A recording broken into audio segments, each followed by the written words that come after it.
Are you unable to update macOS Sequoia on your MacBook M1, M2, M4?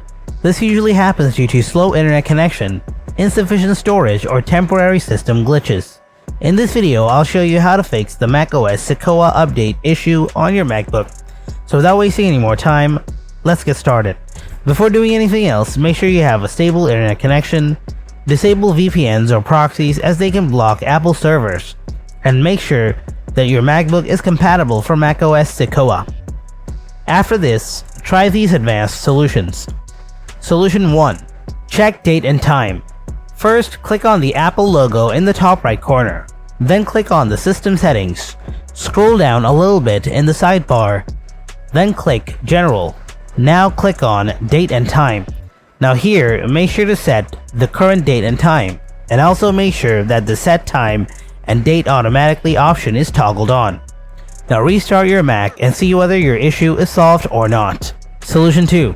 Free up storage. Click on the Apple logo in the top right corner. Then click on the System Settings. Scroll down a little bit in the sidebar. Then click General. Next click Storage. Then click on Applications here. Now delete large apps to free up the storage. After that, click Documents and delete large video files and documents. Solution 3. Update previous pending updates. Click on the Apple logo in the top right corner. Then click on the System Settings.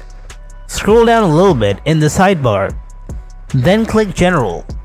After that, click on Software Update. Now make sure to install other updates below. Solution 4. Delete Update Preferences. Now click on the Go from the top menu bar. Then click the Go to Folder option below. Now here, write this prompt: /library/preferences. Don't worry, I will provide this prompt in the description. Then hit enter. Now here, find the files named com.apple.softwareupdate.plist. Just delete this file from here and then restart your Mac. Now try to update macOS Sequoia again. This is how you can solve the macOS Sequoia update issue on your MacBook. Thanks for watching, and I'll see you in the next video.